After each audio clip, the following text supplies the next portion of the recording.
Tadi Munga Motema ya Elko na Kisasa Gisempadi Video Silo Kami Photo beaucoup flash Nufunu na bao Zima kando yoka ntango wana kolelo Libalango Paris mobimba Basiliko yeba Owela niniko mama tumba La vie ezali na suka te bandeko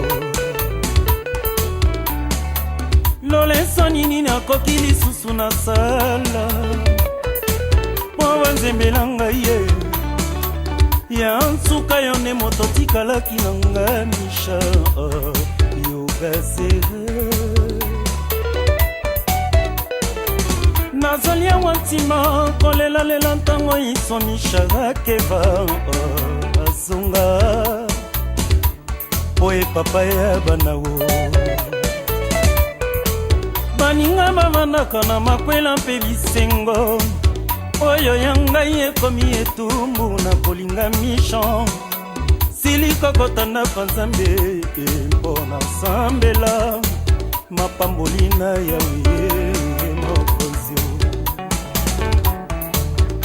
Zima kando yoka ntango mwana kolela Libalango Paris mobimba Basiliko yeba Owela niniko mama etumba La vie ezali na suka te bandeko Loleso nini nakoki lisusu na sala Po banzembela ngai ye Ya ntuka yo nde moto tikalaki na nga misha Yoga zere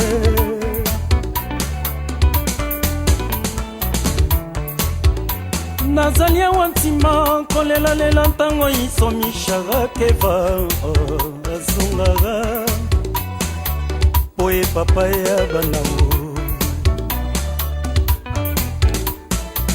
Baninga bavandaka na makwela mpe bisengo Oyo yangai ekomi etumbu na kolinga mishan Silika kotanda kwa Nzambe mpona sambela Mapambolina yawe Chide Kadeko Chef Kikiabi Chali Mafwa Aïde Mabanso Mishaba Eto Mousse ya kolina yo Motema soke posho Libalango se ya maloba Mabanso Mishaba ya kolina yo Motema soke posho Libalango se ya maloba Mabanso mishapara Etumuse ya kolina yo Motema soke posho Libalango se ya maloba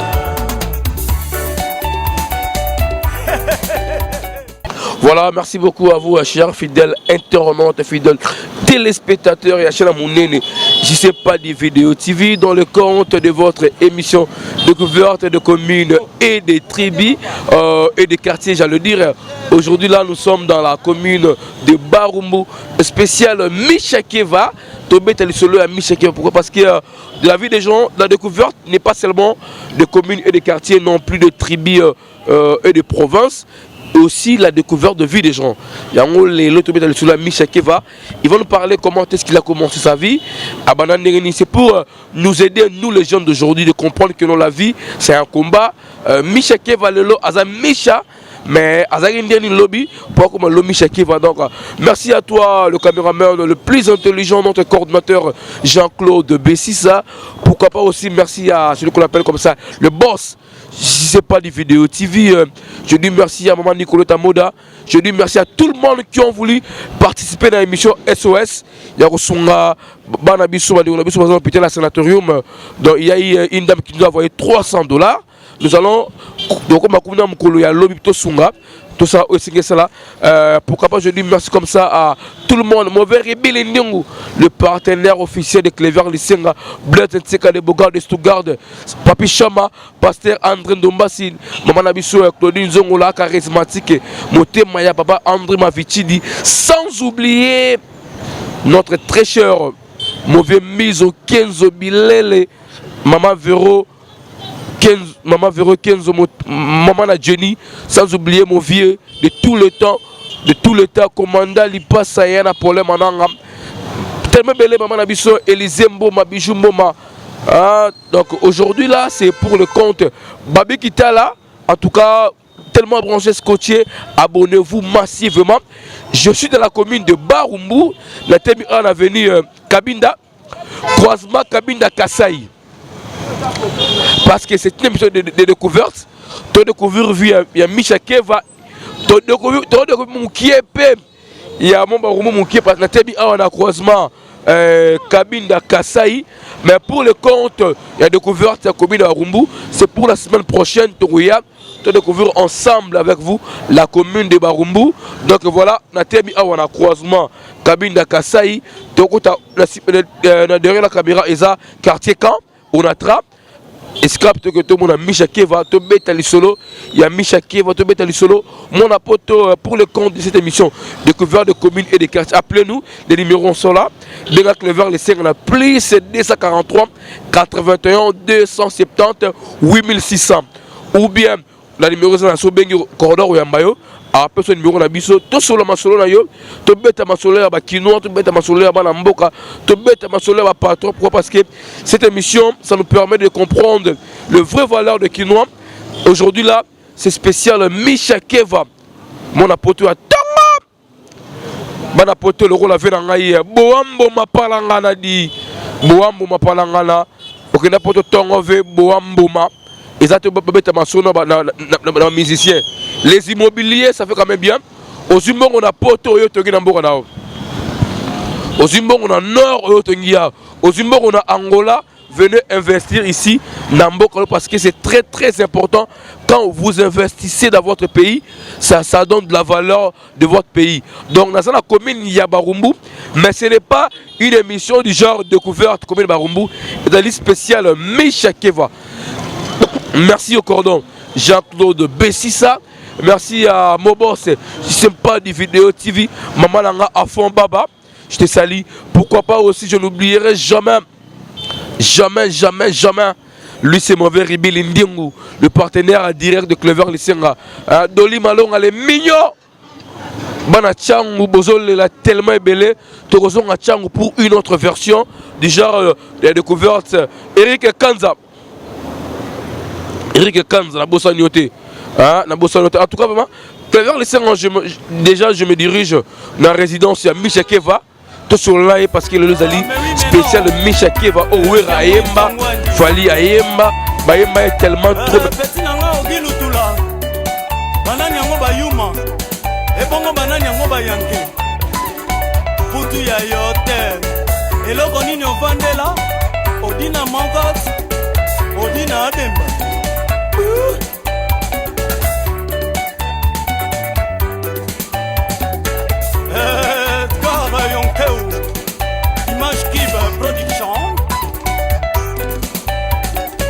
Clarisse Bakunde, Yvette Yessa, Annie Balabos, Pierrette Tumba, Claude Moussaï System, Gandhi Malungu, Jean-Luc Moukoko, et les filles et les garçons de bonne manière. Voilà, donc je suis maintenant dans la résidence à Misha Keva. Comme vous le constatez, la porte que derrière moi, ils ont des résidences à Misha Keva. Donc, Massoul Ponae. Alors, je dis merci comme ça, mon ami ingénieur Gédéon, immeuble qui se déplace. Sans oublier mon ami Emani Kanik. Dans la France, ta bossanité Djogo Nabiso, Carlo Nito. Na bossani sans oublier comme ça, mon ami de tous les temps, mon frère Yannick. Gif Noir na Turquie. Donc voilà donc Misha Keva Zali na avenue Tiela na quartier Founa.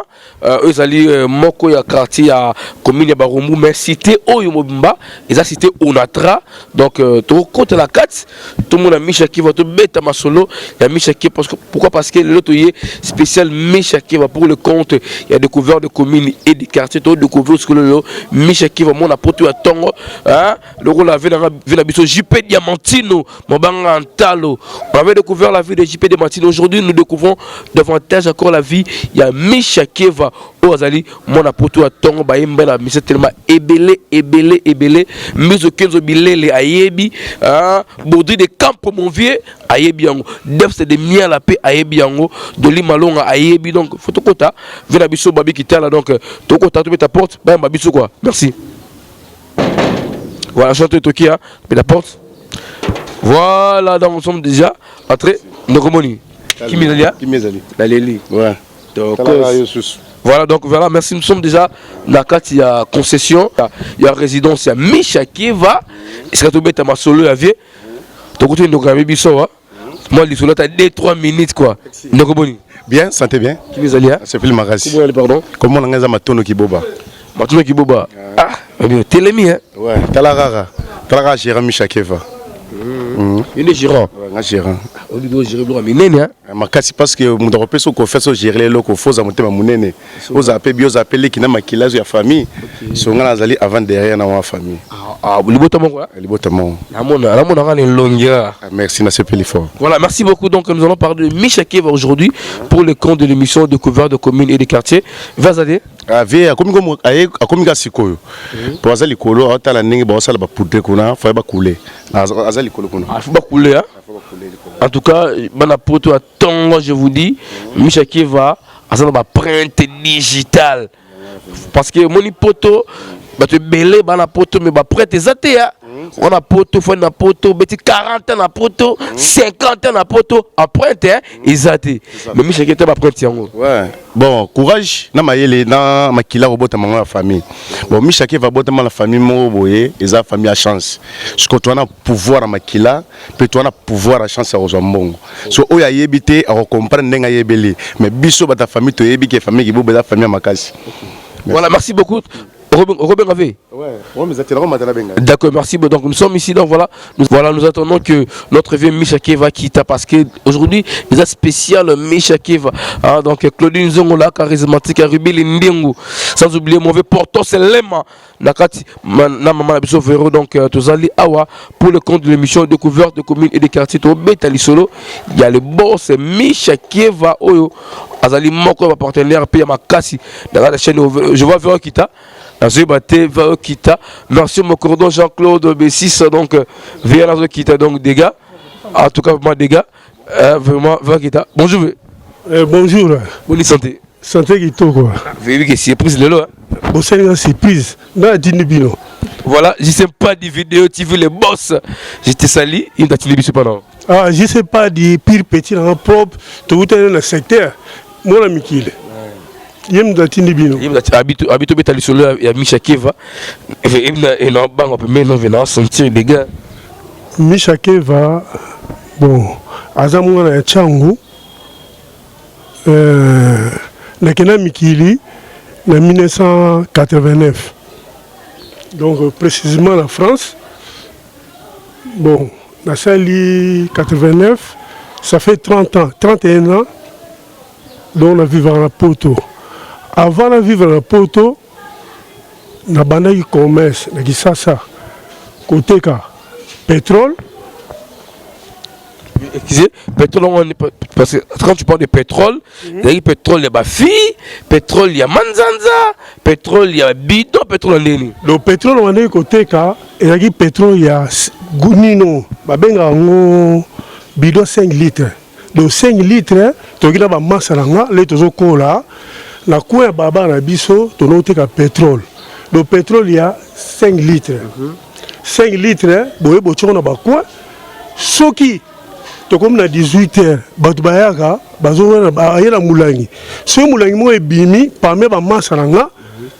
To ndo we la to yaki na VPP, to yaki na masalanga bazou, to yaki na bazou VPP Maître Son Malouti Nous avons mis sous l'esprit des autres pour les mois. Tout ça, la COP est pétrole.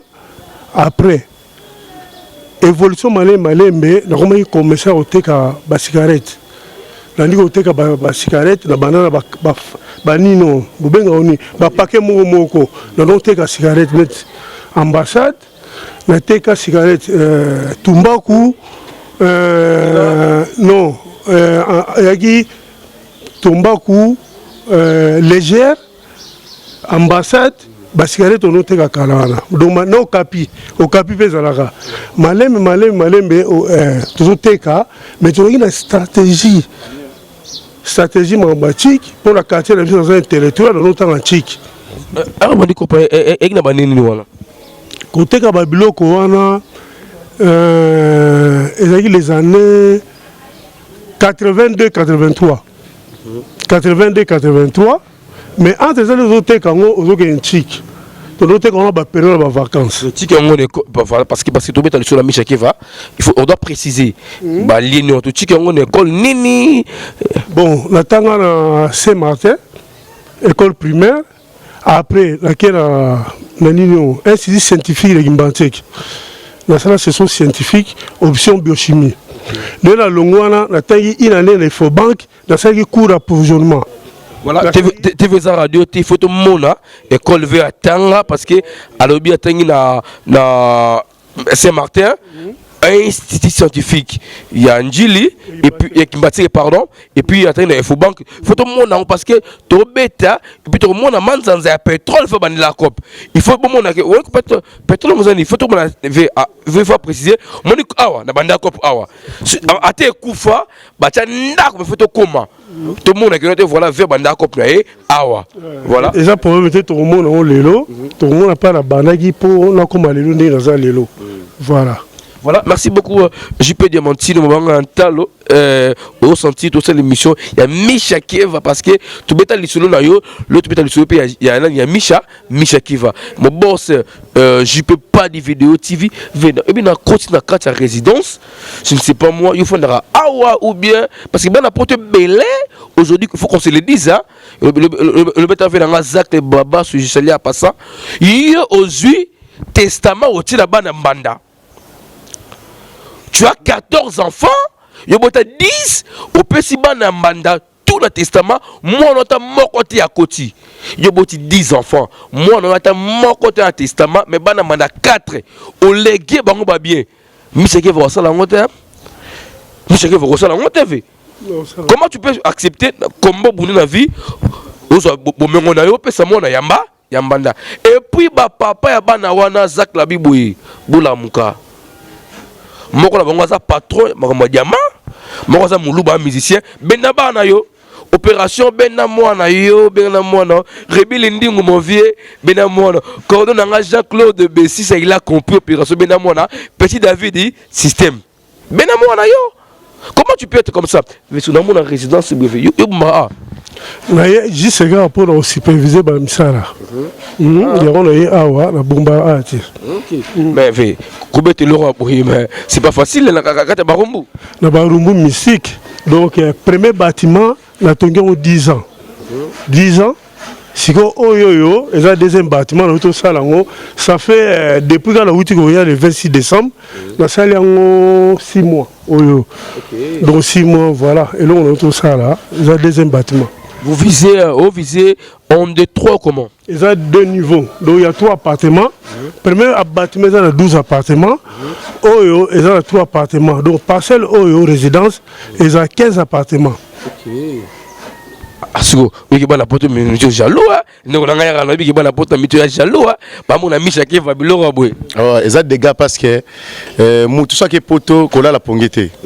Faut surtout est-ce que botama faisons rapide au salama monayo parce que so là les poteaux mais il a les payo parce que yo zo mona ke monde to zo ke na confinement siko so azaki par exemple yaki aza la place cité ala la flat siko na confinement au suka et retour à bagage chez mes parents mais chance aza mayele hein ba aza mayele aliaka abo malgré la taka ba yebi misaki fa mais quelque part asala mama danze parce que madanze na yango sali ke no azala boy. Merci beaucoup donc voilà donc to betali sur la misaki ba big ba monsieur ba yemba.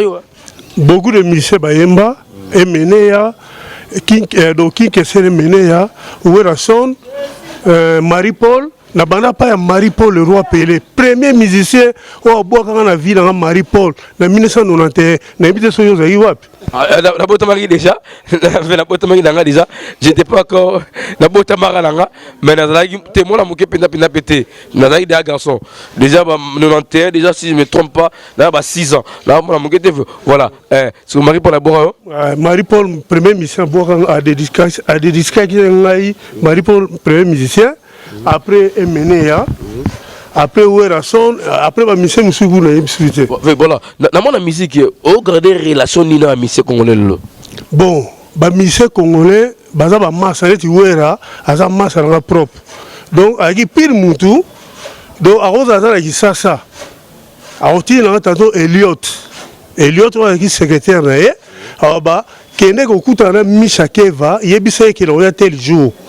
Et l'autre soraye à Moninga, au Mona, dans une place, la vie qui est ouverte à soraye, à comme la place. Vous comprenez? Donc on a une bonne relation avec les musiciens, mais nous avons qui vit à lancement, là, les regards derrière les musiciens.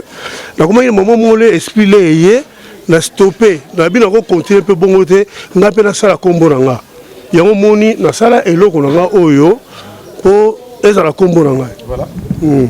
Est-ce que vous gardez un bon souvenir en musique congolais en monde actuel?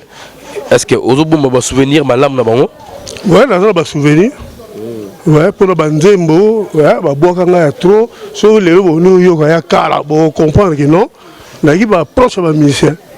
Moment, on fait d'abord bou organiser moment bo yo ka ni chaque valari. Marie-Paul, qui Kessere Meneya. Café Room, c'est pas Wera. Donc c'est Wera. Et puis Marie-Paul. Voilà. Donc je vous rappelle que non, Nzembo ya Café Room, n'est-ce pas non? C'est un lancement. Ok. Voilà. On doit visiter. Il faut visiter la résidence. Tout le monde pourra parce que TVza Radio T.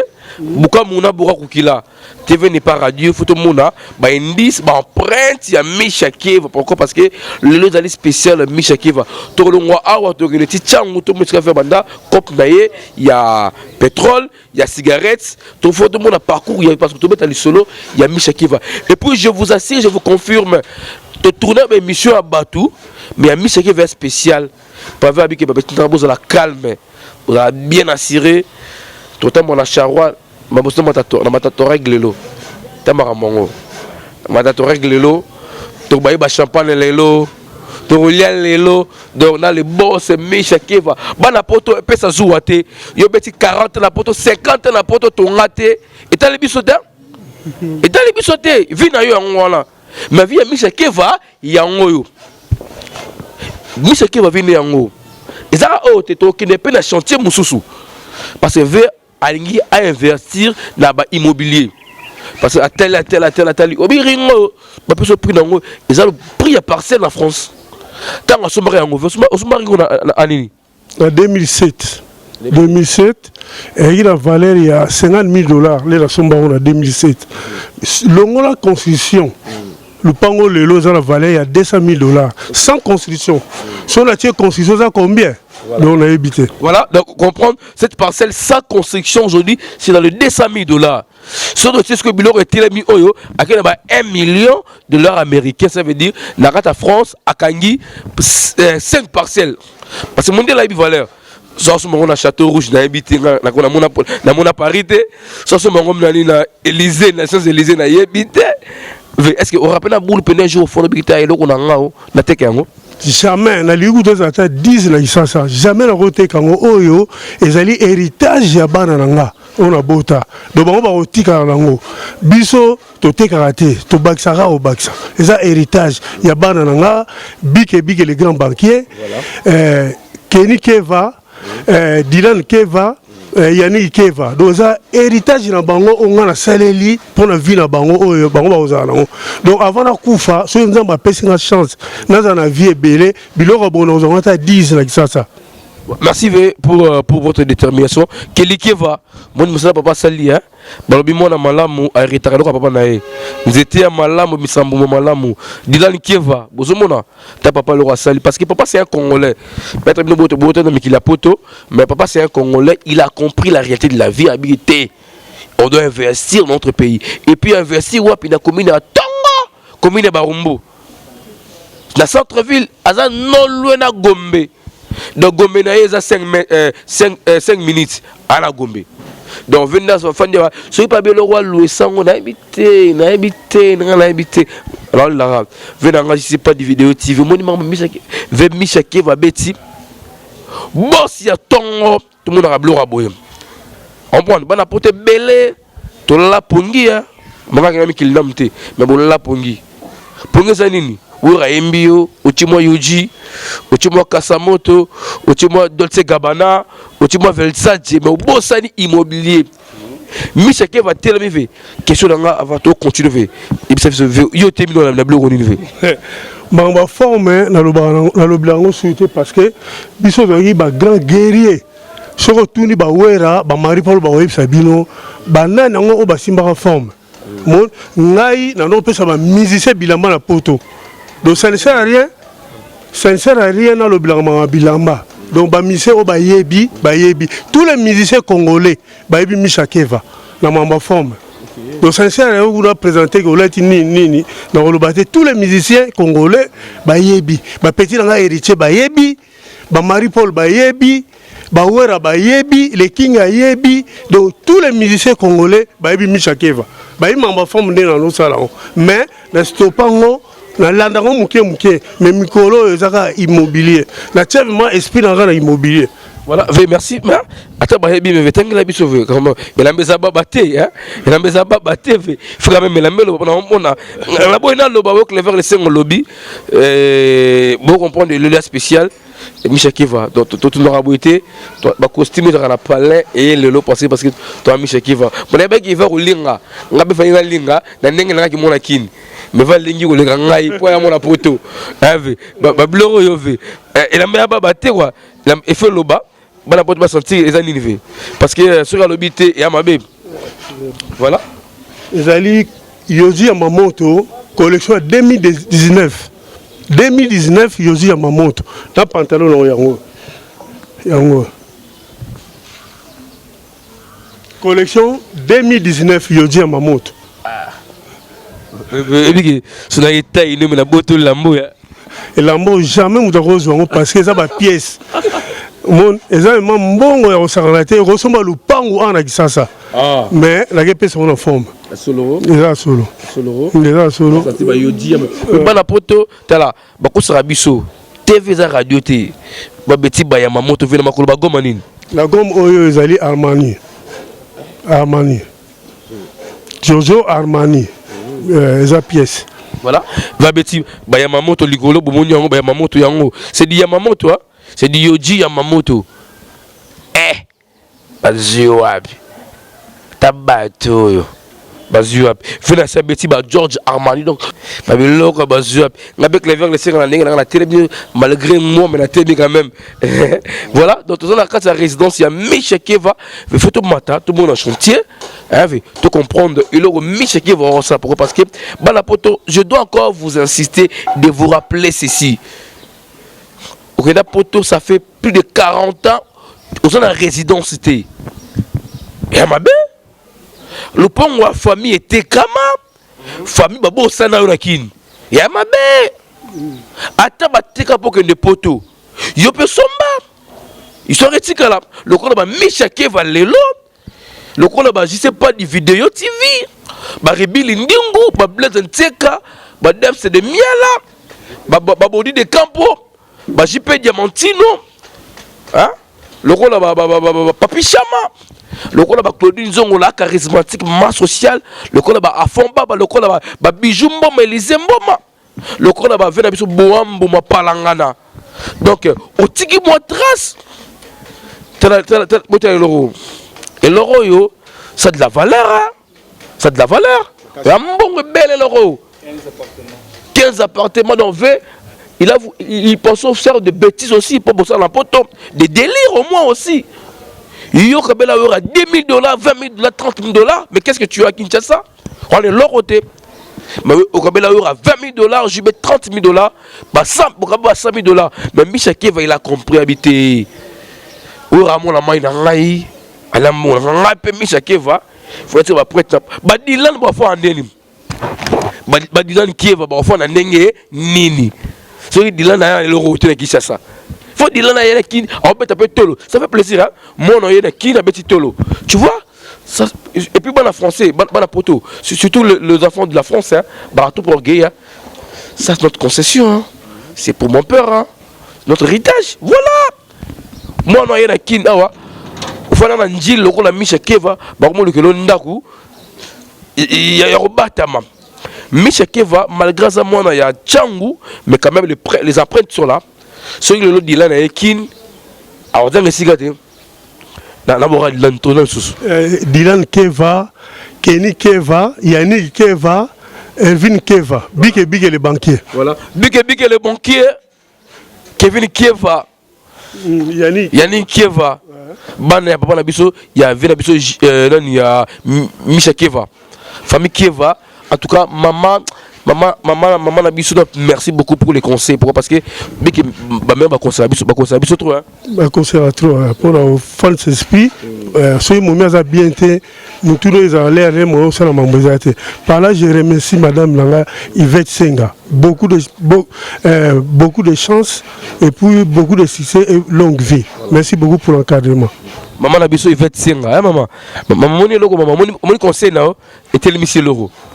Conseil na yo de télémisi et loko au bout. Pourquoi? Parce que aujourd'hui temps il y a consommé na yo c'était Michel Keva Talabana Congo tout à yukuna mais qui les amboka ba ya batu wana mboka mundele ya mboka papaya tu peux acheter la poto main sur au sombité et l'oroté le rôle avait je remercie mon vieux na niveau ya France Simeon Bobois malgré au sommet des États-Unis Congo c'est très important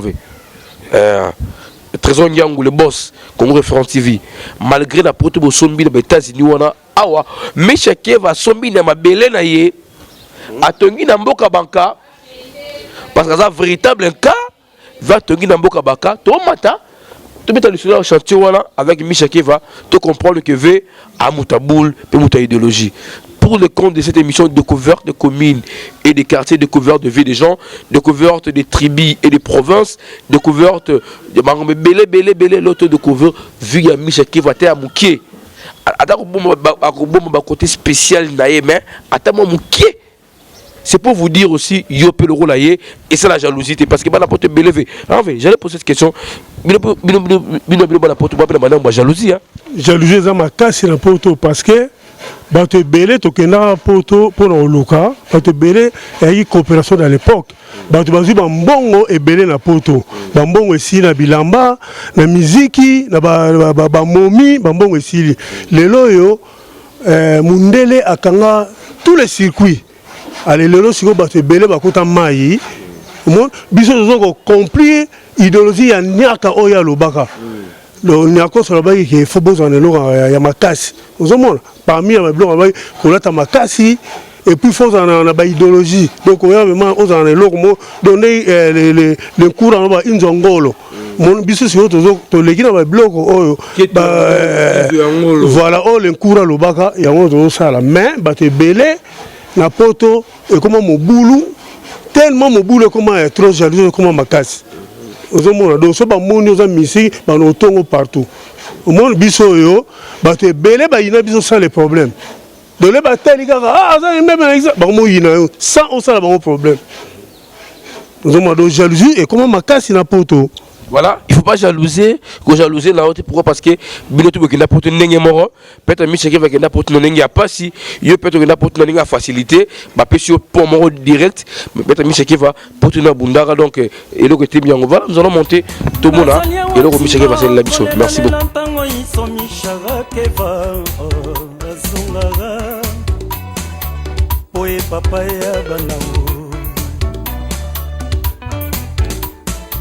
Baninga bavandaka na makwela mpe bisengo oyo ya ngai ekomi etumbu na kolinga mission silikokota ndako nzambe mpona sambela mapamboli na yawe Chidekadeko Chef Kipiebi Chali Mafwa Aïde Mabanso Mishapara Etumuse ya kolina yo Motema soke kosho Libalango se ya maloba Mabanso Mishapara Etumuse ya kolina yo Motema soke kosho Libalango se ya maloba Mabanso Mishapara Etumuse ya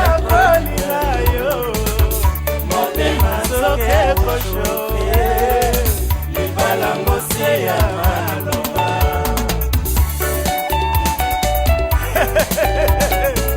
Ah mais oui mais non Diamou Intangwani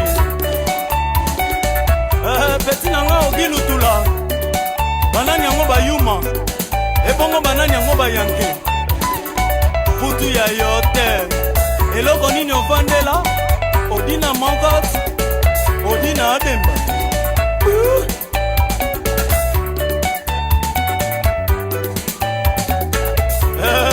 Kara yonkeu Image Kib Production Voilà donc dans le cadre de découverte, tout le discours à tous les awa tozali na appartement on a eu ko 6 à sikoyo ezali deux chambres salon toilette salle de bain cuisine donc appartement on a eu aussi à sikoyo donc déjà ils ont déjà loué déjà tesili donc mutufa kota les premiers donc dans 5 jours à recha peinture naé pour abano kota à kota les premiers jours. Oui, oui, comment on a vu au Salimongue, au Samongue, belle il y a Maël faut à l'esprit. Maël babota manango. Mon faut à l'esprit, pose à la Maël et au sala makam. Rose au mon lelo obimi mutu malambo o kablano basi ba camarade mutu boyna bo mutu ko sepena l'air wana. Mais mukolo yo ozanga soko sengiye abanaza na ngote. Après les mêmes bato bando sekayo. Même moi si soko pesier est belé. Lelo yo au sepena zo kum so mukolo wana. Mukolo oyo kozanga soko zangi mbongo ko kabela ye aro mbali mabe azala mbongo te abano critiquer yo aro bosana kimbola muyo bono saela ye donc faut en mailler na matière mbongo voilà. Voilà, merci. Donc, tous on a la C, l'appartement à la concession à Micha qui va. Donc, comme vous le remarquez, donc, il est tellement bien équipé. Mais c'est encore en chantier. Pourquoi? Parce que les travaux continuent. Vers la vie, il y a un appartement. J'allais lui demander, je vais payer la fin. Malheureusement, c'est déjà pris banni nous la bise donc habiter ngamo lo mo za sima ko va pesa clever les senga na habiter to so la va pesa ngalo mo wa sima na quand même na fond là mais déjà Micha qui va yo za la Micha qui va ndiko na ngai za la ve wale na ye au moins on va salara ça te dit quoi au moins en bloc over ça bon dans ce pela makasi pour apesa ngama mayele apesa nga idée apesa nga courage parce que kopesa mutu confiance na musala a gérer yango to baniongo na fondation te komi boye eza chance mo apesa nga vraiment bon la chance apesa nga vie na découvrir na jouir ngape na zo foxer nzama sunga na tonga ne ya tongi parce que mutu azana loko apesa mutu azana loko na pesa ke ma courage a remixer ki makasi parce que eza la mingité zala mingité ko ya na ye ko zonga na ye en tout cas atika ka ba dégâts na sima na kotonga merci vraiment voilà comment les loro c'est vrai ba dégâts pourquoi parce que il faut qu'on se le dise ba te belé ba kina mikela poto ba tonga na bango pété boambo mapalangana il faut tout ça payer découverte na yo to ba biloko pe otonga na kine bisenga mateti bo pito faut tout monde yango boambo mapalangana donc c'est le plaisir ve vous avez idée ya otonga boy hein dans la tête, tu te dis quoi? Parce que avec mon 50 000 balles à l'époque, avec mon belé, tu te dis quoi d'abord? Bon, on a tonga, pour la tonga, on a Micha qui va on a tonga parce que c'est la histoire. La vie est très important qu'au coup de la batte. Pour nous avoir initiative et ensemble le pont na Kinshasa, et ça qui mouninga na moko, yem da pesa nga idée, abi Mishakeva, au monde en bon. On a un conseil, au Kisasa, au Somba Lupango Kuna. Donc, on a un conseil, au Yapesaranga, na Kisasa, na Tali, na Sombi Lupango. Le na Sombi, par là, les nations ont battu, les bateaux salanga, na Meka. Il y a un peu de Meka, Tina Komane, na Komilelo. Donc, la vie est important que je sois conseil par Baninga. C'est très important. Merci beaucoup, donc c'est très important. Merci à mon cordon Jean-Claude Bessissa. C'est un cordon, mais c'est un ami. Il me conseille aussi des fois aussi que le verre, il faut au Mona, vie Moulaï. Donc il faut tout faire dans ce qu'on a. La Michakeva, tout parler moi en témoin de 10 à 15 minutes. Après tout, le deuxième chantier. Bon, mon aba œuvre Michakeva au sala. Et quand il y a posé la poto pour comprendre que non, bon, on a osé la il faut investir vers les Betiba Yuji. A Betiba, na biso Giorgio Armani, mais ve a Otonga. Vous avez la différence. Ozola tapé Ozo Tonga. Il y a déjà Ozola Tonga te. Elle a tina te. Okabela en son, oui, mais ils ont m'abêté parce qu'ils ont la musique. Mais aujourd'hui, il a combien de parcelles? Aujourd'hui, il est patron. Mais il y a Okabela Wana. La pécuse Okabela raté. T'as la seconde zinga là-haut. Bang kosokoya kin okufanda wapi ba flat ezala ngo oui mais 40 na poto de Rolanga et 30 na poto et l'aura besoin à monter Michakeva félicitations boss et puis à ça peine Michakeva service ils ont niveau en France pour mettre les choses tout à l'heure to découvrir d'engager évoluer la même qu'il y a poto kuna parce que aza congolais mais mondial a payé espace à créer et le konaé Michakeva service en direct de l'Europe découverte de communes découverte tout court votre émission ils avaient émission to découvrir mais belé mauvais rebelle ndongo kuna ngama parcelle tala oyo ndegono Michakeva beti porto selema tala loko Michakeva beti. La bourse a été mise au 15 depuis Autriche. Maman Nabiso 15. Véro 15, maman la Jenny. Vous comprendre. Michakeva, Baye Maïna musicien. Et puis il faut Baye Michakeva immobilier. Et aussi Nabiso plaisir. Merci beaucoup. Voilà, merci beaucoup à mon vieux Stéphane Vita, petit frère propre et un monstre d'amour. Stéphane Vita, depuis la France, je te salue mon vieux. Nous allons à un spécial Michakeva pour le compte de l'émission Découverte des communes et des quartiers. Mais ils allaient rappeler à découvrir la communauté. Ils appellent qu'on découvre via Batou, qu'on dans les solaires. Donc, ceux qui peuvent y aller sur là-haut, Michakeva, appelez-nous. Les numéros là, trop bête à les sur. Pourquoi? Parce que faut payer payer au sable ramener n'amboka. Faut payer payer. Si qu'on tout qu'on visiter là-haut, moi quelques appartements où ils ont en chantier d'ailleurs. Parce que si l'amté voilà, ils ont en chantier. Ici là, on n'a pas pu y entrer. Pourquoi? Parce qu'ils ont déjà appartement équipé déjà. Donc équipé en moins tout tes athées. Parlons un peu de la dimension. Est-ce qu'ils ont la dimension là? Dans le bâtiment où il y a Bosso, nous avons 12 appartements. Dans 12 il y a 3 appartements Ezali, chambre, salon, toilette, salle de bain, cuisine. 8 appartements Ezali, chambre, salon, toilette, salle de bain, cuisine. Et puis, appartement où Ezali, studio, toilette, salle de bain et cuisine. Donc, nous avons 3 appartements, il y a 2 chambres, salon, cuisine. 8 appartements, il y a chambre, salon, cuisine. La salle de bain, voilà. Salle de bain, la toilette, tout dans le quartier. Et puis, un autre appartement, il y a studio, où il y a C. Et puis, le reste, ils ont un chantier. Je me suis dit, mais l'écolo, toujours, n'est-ce pas? Ils ont les mêmes dimensions OAC. Il y a un premier étage, un deuxième étage. Donc, il y a 3 appartements. Côté 12, ça fait 15. Donc, ils ont là 15 appartements au total. Donc, 6 appartements, 2 chambres, salon, toilette, salle de bain, cuisine. 8 appartements, chambre, salon, toilette, salle de bain, cuisine. Un studio, toilette, salle de bain, cuisine à 4. Voilà, merci. Donc, je comprends pas la poto. Donc, aux ala la poto, tu veux résider peut-être passer un petit moment à Kinshasa. Au contacter à Michakeva, va avoir donné son numéro. Appartement aux allées studio, cuisine, salle de bain, tout c'est pour vous. Voilà, poto, n'est-ce pas? Ouais.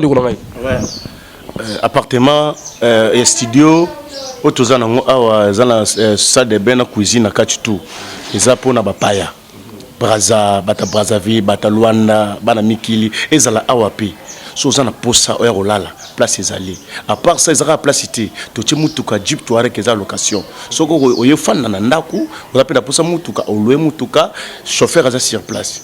Merci. Voilà, donc vous comprenez donc c'est très important. C'est très important donc voilà. Donc so yé à Jeep Touareg et Zali, bah à votre disposition aux yeux appartements et puis aux yeux Jeep Touareg et Tambusayo chauffeur permanent. Mais c'est plus mieux moi contact pourquoi parce que bande vous na poto baza Brazzaville ba so ba yé ba benga numéro ni. Ba benga numéro na ngai parce que oh bah ça ça va Robenga au porte Robenga numéro zali 090 21 96 351 plus 243 090 21 97 351 numéro monsieur zali 089 089 00 89 270 na suka soko benginga na soko zwangai rekeska na zali toyokani na pecho fungula ofani ozala l'aise to dérange ça te. Voilà, Kimia, sur le plan sécuritaire, est-ce que vous avez prévu la sécurité des gens parce que tout ça, Barumbu, des fois aussi, il y a une commune un peu mal réputée, l'habité qui est à Bongo, déjà que voilà, Colon un peu trop, mais trop, est-ce qu'il y a vraiment la sécurité ici? Ouais, ils ont la sécurité parce que tous ont la sécurité. Moi, dans la portail, il y a à côté de lundi, abimara samedi, azongara lundi, azala kobana lundi, tu samedi awa, tongo tibutu, pour nous battre la baye au baza awa, pour nous battre la mituka batu, pour nous fungo la batte portail, kobima kota, mutaza déjà la sécurité. Ça pour la bango. Voilà, vous avez compris que la sécurité est bien assurée ici, donc en tout cas, Michel Kiva, vous devez aller se lever sur yo, bandikop il y a pétrole, papa cigarette, Mikili, les gars non neni. Boula Mikili, et il est à partir à Massam, dans le quartier de Bissole de Zokola. Massam, la génération de Bissole 86, beaucoup mambo en Salois, la petite beauté, il est poto. Mais à côté poto en France, la 86, Mamoto tigana ba massa ba viena ba pepe ba mettre son ba nan tout autre non fana ba bazou Simon toujours solo là neni toko gene poto to continuer. Voilà donc massa na poto ouais là que poto biso de tirer entre bazienne toujours boulé ka ba solo neni toko sala poto kin ngai na décider ngamo na rien mais na bi fona que de poto na nola muka 6h du matin na zandu kosala batterie ya batombola batterie wana tombola so na yo na lupangu na sokoli yango na repasser yango na tikola ba sachet le même biloko wana na bandi koteka yango na quartier et pas ba vienanga au moins tu viens ngai azana mwasi na sala la ye na bimeli vie tala chemisette pour le mwasi na yo la somme on est 1000 francs congolais la teke on a 5000 et banda bongo au moins malembe na zoteka na zu bambongo wana tombola na ngo somba ba chaînette wana ba mekako ba savon mekako ba jaribu ba fantaisie ozaki ya kala wana ebiki jaribu savoir kala ba savon wana parmi ba stock on ngai na non sala colis pour que non ngola na zo voyager na ke ngola na ebimboka ngote na ebisi père na biso que nous avons voyagé en Angola, Père Aboyaka, parce que les années 88, on a 23 ans, à l'égalité, on a déplacé en Angola pour une poto. La période où il y avait guerre entre MPLA et UNITA. C'est grave. Parce que la période où on a sacrifié qui vit là, soit dans Koufa ou dans une poto. Première fois, c'est le voyage. On a dit Père Aboyaka. Mais comme j'ai insisté, nazoka ba koli langa pona tika na ndako akango na bombisa kango et pas à mettre son bagi ba voisin na biso dans la deuxième parcelle ba bagi na première parcelle moi sana Anderson yende muta bombila nga koli o na kina na ngola na dernière minute père amone na zo insister accompagner nga na grand frère na Pépé tina sekomaf c'est on a zaki bis sautrage abi na papa okene malamu aboki linga soyi na kei ngabi perdre na ke boye na kozonga sur la lupango wana te eloko na lubanga na ye nazwi transport tina pongabi na komi na pongabi wana na kiti omona station mpe ezalaki diomi station eza wana bacamion ezalaki wana ebanokende bakongo obeta lisolo ya 1980 lisolo oyo ezali histoire ya 1988 donc na station wana na mati na grand camion nde bomonaka batoyota banini tu ezalaki toyota sikoyo na likolo nango batie bakolikoli biso ezalaki na likolo ezalaki na destination Kisasa via Kipangu tomati tokei na parcours na biso na yebaka topemaka na mboka mo boye le topemi ezalaki na restaurant topemi pour 1 heure de temps o azana eloko olia allié tozali wa to célébrer to le muke après to continuer trajet to comment na Kipangu na 18h le to comment na Kipangu na 18h ezalaki village mwana kati ya frontière ezalaki te frontière ezalaki ya Okangama na lala epai ya Mutapusu na yebisi Mutapusu nazoko kende na Angola mais comme komi lero frontière za Okangama est-ce qu'on permet na lala abila nga yaka to lala na lala na ndako Mutapusu le lendemain na tongo na ba 6h na la 7h na sokoli et puis na bimi na komi na frontière na tiki 4 pour citoyens ba pesi nga laisser passer na koti na Angola kokota na kota na Angola na mboka oyo frontière ngo ezalaki na Boseni Kombo et pas yon na Maseke bato ba bien Angola ba Maseke ezaka na wenze wana na uza Maseke na baneki koteka ba jaribu ba mekako ba biloko tout na yango ba fantaisie pour zo ba monnaie Angola kwanza bambongo essaye ngai et puis na longo wana na le même jour na ke na village ya Mama Kulutu kombo nango village on a bossé comme Kimiala na Kimiala pardon donc Makulutu na yo azamuto Angola mama la azamuto Angola tozali bangolais mais to botami na Kisasa sikole la koma na Kimiala wana na lali wana na saiki na fandaki wa quelques jours na zoketi na ba village kosukula na nino na bamai kotala babilanga bona boye babetanga neti lelo oloba nino mbasu ezaki eje ba village babetanga nga na lokolo po ba moneli jeune mo awuti Kisasa aye na village na succès na quartier après ba obetanga elongo na lokolo ti Mama Kulutu memanga ipa nganga le ba 4000 nini on a perdre biso azo fâcher mère abi mona nga comme place boye tala comme na ba boye faut que ne boke ne récupérer abima a fachaka mais il toujours Angola et puis ba meminga pa banganga na ba kataka na lokolo ba binisi 1000 pattes les ba binisi 1000 pattes après ba tienga ba kisi ba simbinga le lendemain na tamboli le na bika kaka na longo na Kimiala na ke na village na makela dozombo le na kuma na makela et pas ya père avec la biso donc abenga papa na biso koko comme on est masongi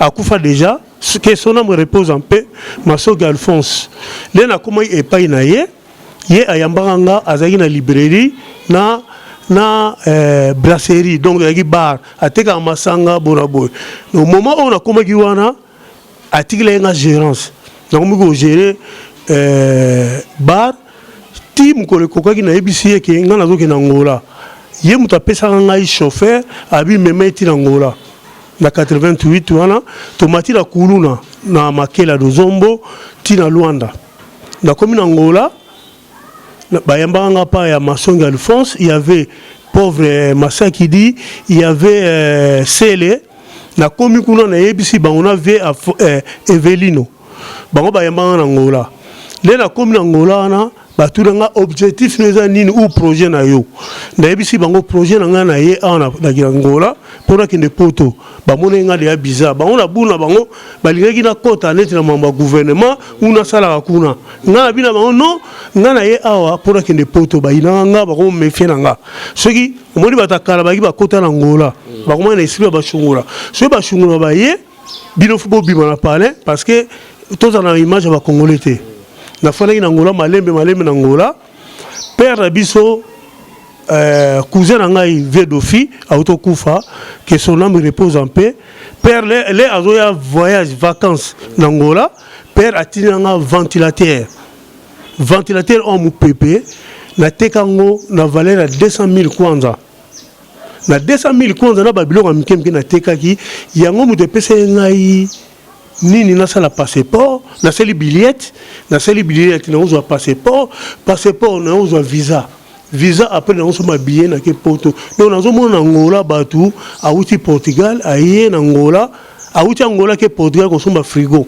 na bi menga nazo luka ke libela mutu azozonga le nga nete aventure na ko na passeport na uzwa visa na uzwa billet le na sombi billet ya on a gagné poto na 1989 na gagné loin de Paris Portugal na Portugal na comme na 89 les na commis j'avais subsistance il y a $50 na commis na Portugal j'avais personne na quitté l'aéroport il y a Lisbonne ko bimana bimi na moni taximan na koti pas taximan na EBCA même na centre ville taximan na memanga na centre ville ko koma to comme na centre ville wana mbala moko na moni ba noir na tuni bango et place ni nango ezali hôtel oyo na ko séjourner na fanda ka mikolo na dalia ba lobi nga zela na ba 17h parce que ezaki tongo zela na 17h au mona ba to ba uta misala ba oya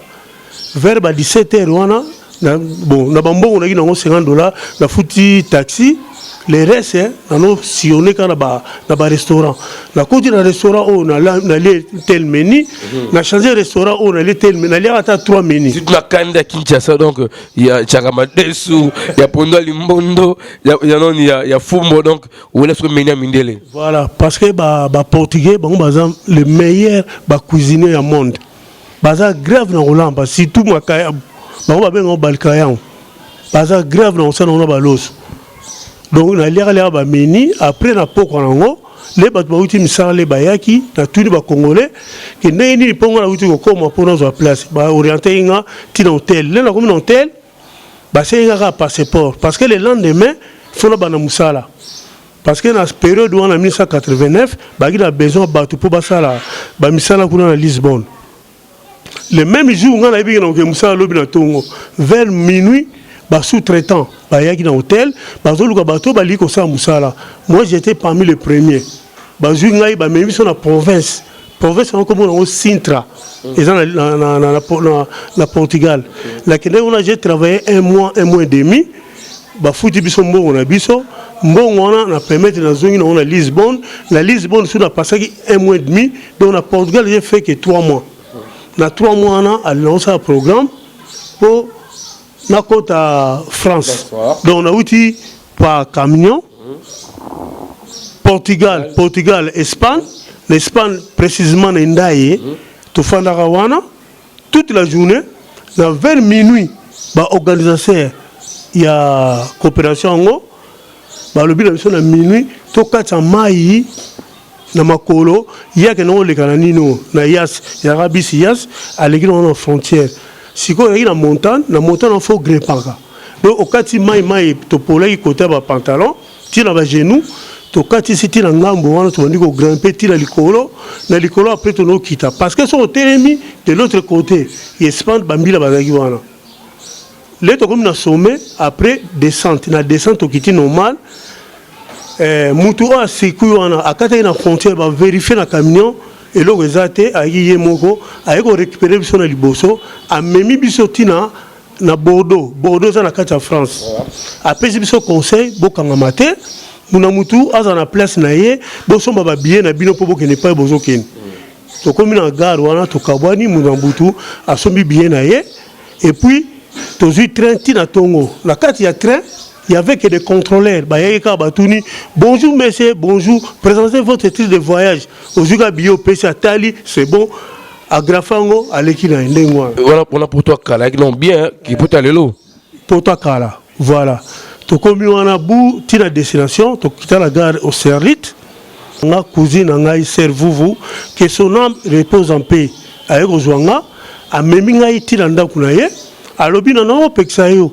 La France parce que la France vit et ça dure tala et pas une fanda azo fanda mobali il y avait studio mukie oh non il n'y a pas de problème naza na masa na nga a mona quartier na biso na kobenga ye aya kozwanga na bengi masa na nga arabe maluti ye moto akozwanga et pas serve le même jour amemi ngai na Paris 11e na métro Voltaire na place wana tono ofanda ngai arabe maluti vebili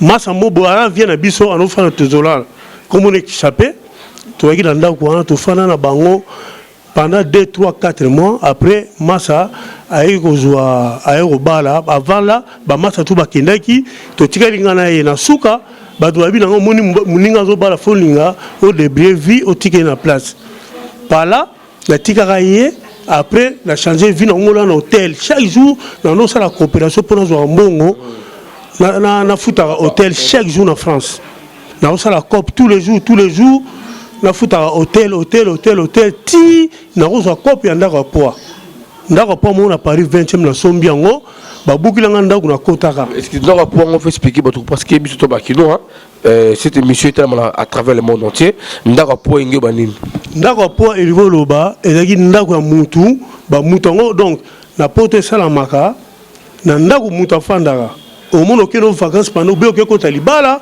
ou auquel nos vacances batu ba jeune baleka wana batiaka bendis ba sur papier batia na kati ya fongola pas yo fongola batia papier ba on autant pendant une semaine so ba batali ezo bougeter batali bazo bougeter ba autant yo bougeter une semaine 2 semaines so ba moni bongo ezo sa mezo bougeter ba sala nini ba buki ndako na ba arangenda bo bi arangenda eza ba pareil o ba buka ba buki ba changer fongola les yo barotekela yo aujourd'hui tous les contenus au mutaraki na kati au bimison na butu alba ko sali ba contrat de bail et comme net yo ba louer saki ndako c'était comme ça na zo ndako wana na ebeja ba masse belé tono fa na bango donc poto to uta na ba quartier mais soto comme na poto to komaka to komi sikoyo na ba relation ya ba bato belé net biso uta na changu le na komi na poto na komi na ba camarade bana ngiri na comme na ba camarade ya bana barumbu bana kasavubu bana bona boy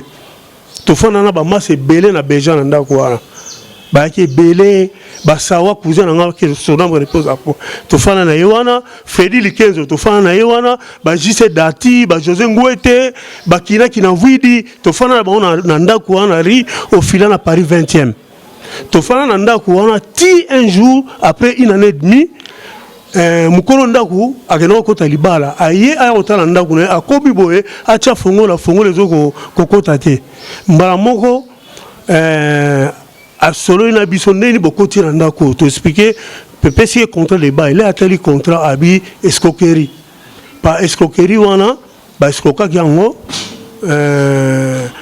afike ko funa na justice à la justice est bien sur le tribunal va proposer biso soit to rembourser mbongo ya kofuta ndako pendant délai wana ou to libérer ndako donc biso to fana yeka ti mukolo baro expliquer biso to bimana ndako wana c'était comme ça. Voilà, merci beaucoup. Donc un parcours géant, un parcours de grand. Vous avez compris que Michel qui va tirer comme avec la porte donc à bête histoire dans mon naine donc Vesco boule il y a reteka pétrole là cigarette tout ça on donné. Bon, et allez ba idée les to comme il a ba âge à 18 ans. Ba père baba ki mutu so koli mwana so koli papa ko pesa ye lisusu mbongo te. Aba il faut ba no demander. Par là, ton ego profiter na ba période ne ba vacances, to so ba biloko to no te ka poto zo moyen à survivre. Na lettre ki ba na mike. Voilà. Voilà. Michel qui va vraiment la poto, ça fait presque depuis 1988, 89, au Kenya qui la poto, au tika ko tellement kala. Moyaka donc oyoka parce que bousala ezali koto. Oyoka nao, otali ba chantier na yo, na pesi Dana Dylan qui va dans les sous Kenny qui va Yannick qui va Erwin qui va Bike le grand banquier Bike le grand banquier la pesi Bidombo Dylan qui va Yannick qui va Bike le grand banquier ce qu'on fait tango yaka poto ke na kala na Congo ya lelo état que parents au monde na Congo ke ndeni il y a un grand changement poto Congo kala na lelo eza sunoi monte na kala et la vie mususu lelo na zomo na conjoncture ba mamute comme grave ba lupango eza trop cher ezalaki kala bato soki lupango ya koteka ezalaki rapo oyoka moto azoteka lupango mais lelo oyo ekoma toujours bana batekaka balupango omona bakoteka lupango mpo bakende kosomba balupango na bango ayer. Donc il y a un grand changement ya kisasa kala oyo tobotamaka na kisasa oyo ya lelo.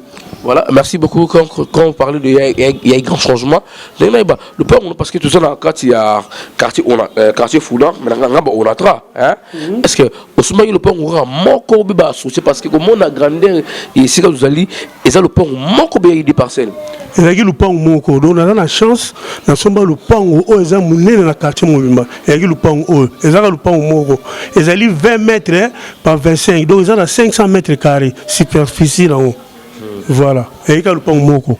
Voilà, merci beaucoup, chers fidèles internautes, les téléspectateurs. Donc, il y a je sais pas des vidéos TV, mon boss. Tobé Talisolo, il y a Vélabiso Misha Keva, Akinda Sango. Vous avez compris le parcours. Il vous a parlé à Banay Vinding, côté pétrole, cigarette, et puis, à une zéla au poto, Angola, côté Portugal à Lisbonne, et Paris, ainsi de suite. Yemoro a péché des détails. TV et Radio TV Zali TV.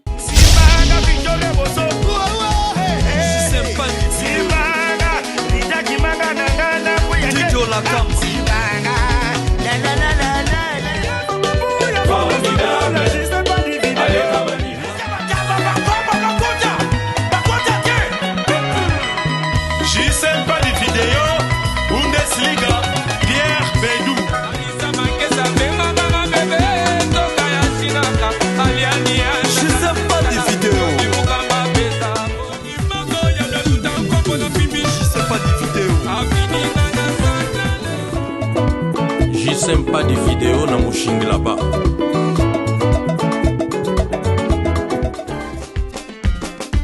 Motukuti na ver. Engali moto.